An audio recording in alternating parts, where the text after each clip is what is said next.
Le cercle RH, entreprendre en couple. Oui, ça, c'est un sujet de sociologie, c'est un sujet d'études. Mari et femme, égalité femme-homme. Parce que là, évidemment, il n'y a plus de hiérarchie. On est associés dans la même entreprise. Alors, que se passe-t-il quand on se sépare? Est-ce que l'entreprise meurt? Ou est-ce qu'au contraire, l'entreprise continue à vivre? Ça, c'est un vrai sujet. Et on en parle avec des experts et puis des acteurs de ces situations diverses et variées. Victoire Duhamel, ravie de vous accueillir, présidente de Thank You Lab. C'est quoi Thank You Lab? Alors, Thank You Lab, c'est une je l'ai mal dit. C'est pas grave. Ouais, paf. C'est en anglais, c'est pas grave, on ne vous en veut pas. C'est une entreprise de cosmétiques qui est spécialisée dans les problématiques de peau. Donc, en fait, on fait de la recherche avec un laboratoire et on traite des problématiques spécifiques. Donc, pour pouvoir mettre des produits cosmétiques sur des peaux particulières. Exactement. Atypiques. Je précise, vous m'avez bien repris, vous êtes séparés, pas divorcés, de votre compagnon, mais vous avez continué à développer l'entreprise ensemble. Et on continue encore. Oh, quelle aventure. Avec nous, Romain Briffaut. Bonjour Romain. Bonjour. Cofondateur de Café Guzzo. Alors, café sélectionné, c'est bien ça, de qualité, c'est ça. torréfié. Des cafés de qualité, traçables, éthiques et durables, torréfiés de manière artisanale et proposés à la vente sous différents formats, donc avec des points de vente physiques, un kiosque à Rungis, les marchés le week-end, des prestations en événementiel, le site internet et puis un pôle formation qui est en développement également. Et on reparlera de votre compagne, parce que vous avez fait plein de métiers, vous avez créé cette entreprise, elle est à vos côtés, et vous ne vous êtes pas séparés. L'entreprise fonctionne avec votre compagne, et avec nous, Antoine de Gabrielli, expert de l'égalité dans le monde du travail, et auteur de S'émanciper à deux, qui colle très bien aux éditions du Rocher. C'est mieux de monter sa boîte à deux, avec sa femme, ou pas? C'est un choix. Il faut d'abord avoir envie. Ce qui n'est pas si courant, mine de rien. Mais c'est un choix, et c'est un choix qui, en fait, aujourd'hui est relativement original. Il faut juste se rappeler que dans le temps, il n'était pas. Jusqu'en 1850, tous les couples travaillaient ensemble. Tous les couples. Agriculteurs, artisans, commerçants. Absolument. Et c'est encore vrai aujourd'hui, d'ailleurs? C'est encore vrai aujourd'hui, absolument. Mais effectivement, dans l'économie moderne, celle des cadres d'aujourd'hui, c'est beaucoup plus rare. C'est-à-dire que dès lors qu'on est diplômé, c'est beaucoup plus rare. C'est un choix, c'est souvent un choix de vie. Une envie de travailler ensemble, une envie de vivre ensemble. Une deuxième vie, parfois. Oui, ça peut être une deuxième vie, mais en fait, ce qui est essentiel, c'est que c'est des gens, souvent, qui ont la même approche, c'est qu'ils se disent, quitte à bosser 12 heures par jour, quand on est entrepreneur, c'est vraiment ça, autant bosser ensemble, comme ça, au moins, on se verra. Ça, c'est vrai. Je précise, on y rentrera peut-être un peu dans le détail, mais il y a eu un débat sur la place des femmes agricultrices, oui, bien sûr, qui n'avaient pas de droit à la retraite, qui très n'avaient globalement pas de salaire. Il faut quand même préciser qu'à l'époque, les femmes, elles étaient un peu des compléments d'activité, mais elles n'avaient aucun statut social, et c'est un vrai sujet. C'est vrai. Ce qui n'est pas votre cas. Parce que vous avez démarré la boîte avec votre compagnon, les choses ont éclaté sur le plan affectif, mais elles se sont maintenues sur le plan professionnel. Et même renforcées. Et renforcées. Et c'est moi qui suis d'ailleurs front par rapport à lui, qui est plus... la preuve, c'est qu'il n'est pas là aujourd'hui. Lui s'occupe plus de la logistique, de l'administratif. C'est lui qui tient la baraque. Et c'est moi qui essaye de l'emmener quelque part, même si ça fonctionne évidemment à deux.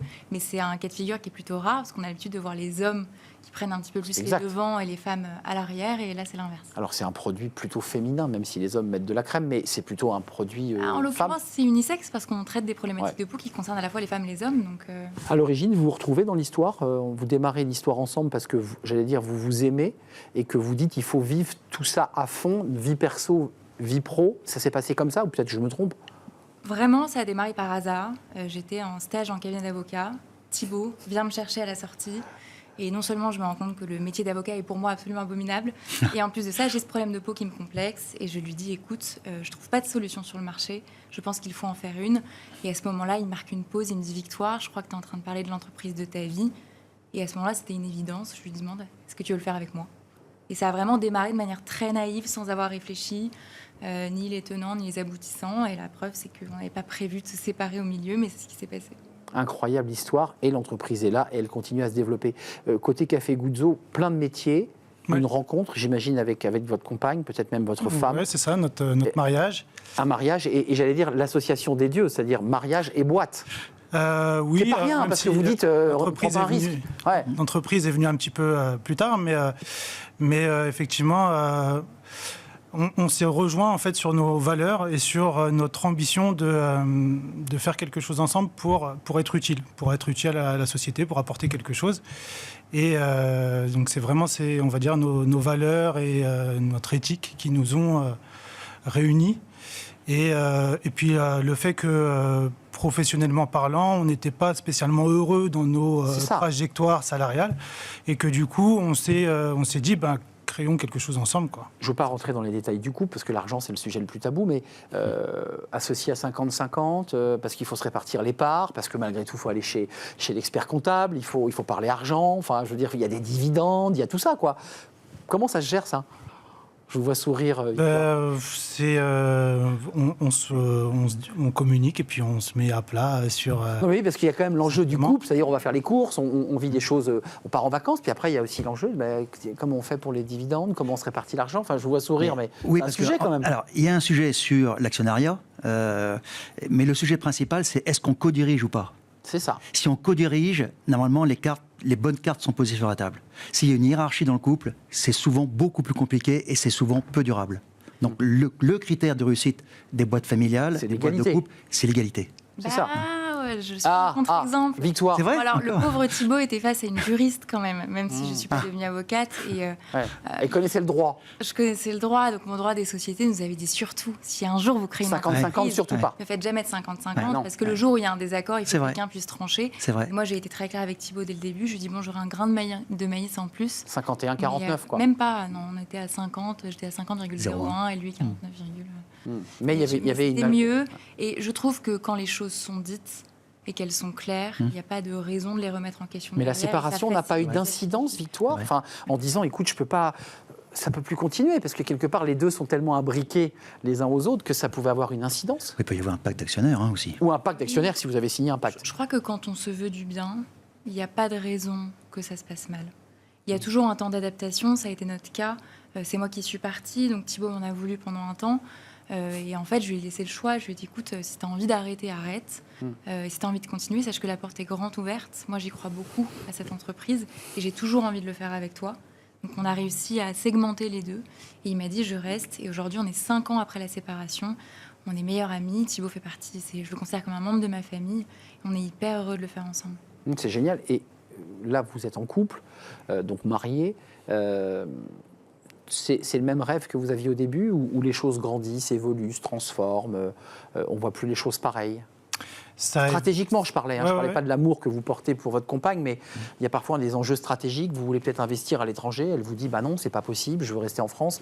1000 questions qui se posent dans une entreprise. On évolue avec notre entreprise et de manière assez... complémentaires tous les deux. Et du coup, on partage les mêmes ambitions qui n'étaient pas les mêmes, effectivement, au départ. Mais aujourd'hui, on partage les mêmes ambitions de développement qui ont grandi avec l'entreprise. Concrètement, ça, vous qui observez cet univers, parce que vous avez fait un travail de sociologie, en fait, il y a 1000 cas de figure, en fait. Il y a 1000 cas de figure, exactement. Chaque couple a une histoire particulière, en fait. Ce qu'on voit quand même plus couramment que l'autre cas, c'est des couples, en fait, qui arrivent très bien à travailler ensemble, qui parfois, dans la vie privée, ont les problèmes que tous les couples rencontrent, mais qui travaillent très bien ensemble. Donc, le travail, en fait, réunit, fédère, unit les couples qui ont commencé ensemble, évidemment. Mais vous vouliez insister sur le fait qu'il y avait quand même une inégalité dans les années 50, 60, 70, où le gars était commerçant, disait à sa femme, tiens, mets-toi à la caisse, à la boulangerie, et tu vas me gérer la caisse, sauf que c'était un salaire au black, qu'elle est avec la retraite. Non, mais je veux dire, c'est un sujet. Il y a un tas de métiers où le statut des femmes était inexistant. Des épouses d'artisans, d'agriculteurs étaient inexistants. Ça, c'est réglé maintenant. Dans les entreprises créées par les couples aujourd'hui, en général, les hommes et les femmes ont à peu près le même statut, sinon même exactement le même. On dit souvent que quand un homme réussit, il y a une femme qui se cache derrière, et réciproquement, quand une femme réussit, il y a un homme qui se cache derrière. Ouais. Il y a ce rapport-là aussi, c'est-à-dire, on voit bien Victoire est en front, on voit que Thibaut, lui, travaille plus sur les enjeux de développement et moins dans la lumière. C'est vous qui êtes aujourd'hui sur le plateau. Comment vous vous êtes répartis, je dirais, le travail? La partie com, créa, c'est votre épouse, et vous, c'est la partie plus technique, plus café. Comment vous avez fait? Alors oui, effectivement, je suis peut-être plus artisan, on va dire, avec la torréfaction, la préparation de café, le etc. produit. Plus sur le terrain, plus proche du produit et des clients aussi.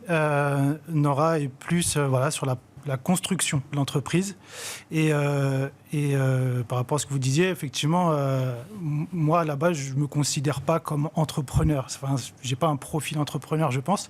C'est vraiment Nora qui porte ça et qui m'a qui m'a convaincu que j'étais capable d'aller vers l'entrepreneuriat et de chercher cet épanouissement-là, parce que j'ai jamais été aussi épanoui qu'en étant entrepreneur que par rapport à mon activité salariale. Et donc la réussite professionnelle vient aussi nourrir le couple? Oui, dans notre cas, oui. Oui, clairement, c'est un plaisir. Moi, j'ai beaucoup de plaisir à travailler avec mon épouse.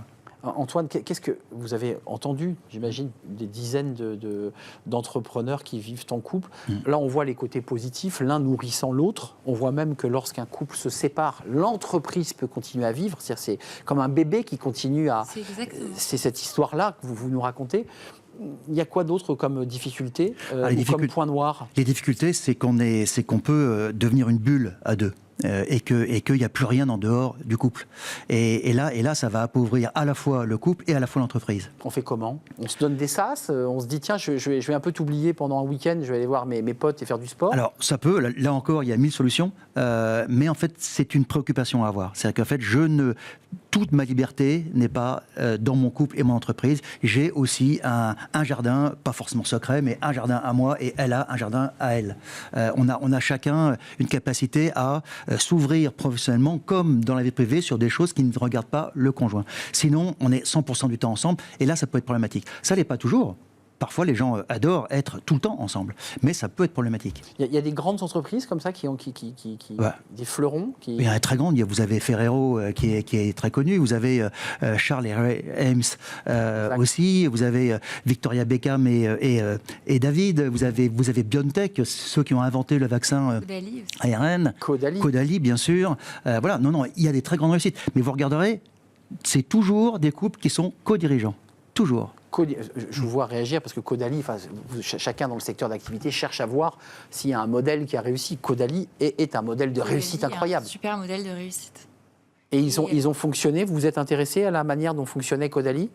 Surtout, c'est leur début en fait qui est hyper intéressant, c'est qu'ils ont commencé comme Thibaut et moi en demandant un petit peu d'argent à papa-maman. Ils ont fait une première production de 5000 unités, comme ce qu'on a fait nous. Et en fait, les démarrages de Caudalie sont assez similaires au démarrage de Thank You Lab, donc on s'espère exactement le même succès, le même destin. C'est génial. Les Caudalie se sont séparés ou sont toujours ensemble? Toujours ensemble. Ah, écoutez, ça vous oblige à réfléchir un petit peu au sujet, votre motoriste. Mais honnêtement, continuer Thank You Lab, et ça a été verbalisé avec Thibaut, a été une manière pour nous de ne jamais se séparer. Donc là, on est un peu dans de la psychanalyse, c'est-à-dire que c'est une séparation de couple, mais vous êtes toujours ensemble. Mais absolument. Et on se le dit régulièrement, on est finalement dans une relation de couple qui est devenue totalement platonique. C'est-à-dire qu'il ne se passe rien sur le plan physique et romantique, mais en revanche, on s'aime. Et on s'aime énormément et on se soutient. Et vous vous battez ensemble. Et on se bat ensemble. Et si cette entreprise un jour ne fonctionne plus, on trouvera un moyen d'en créer une autre, j'en suis sûre. Parce que le fond derrière, qui est vraiment intéressant, c'est qu'on n'a pas envie de se séparer. C'est qu'on a toujours envie d'avoir quelque chose qui nous relie pour passer 8 heures, 9 heures ou 12 heures parfois par jour ensemble dans un bureau. Je m'autorise quand même, parce que ces cas de divorce ou de séparation a une incidence, c'est que quand vous aurez un enfant, un vrai bébé, je ne sais pas, et que vous allez avoir un amoureux, ça va peut-être commencer... J'en ai un. Vous en avez un, d'accord. Et moi, j'ai retrouvé quelqu'un, et Thibaut a régulièrement eu des copines depuis notre séparation. Je ne savais pas qu'on irait jusqu'à ce niveau d'intimité, mais puisqu'on parle du couple... Moi, ça ne me dérange pas, parce que du coup... Et pas d'enfant encore? Pas d'enfant. Donc, ça sera aussi un autre enjeu pour vous de devenir maman, tout en restant associé avec Thibaut. Comme pour lui. Comme pour lui d'ailleurs, parce qu'il va falloir qu'il laisse un peu de place à cet enfant quand même. Thibaut deviendra oncle.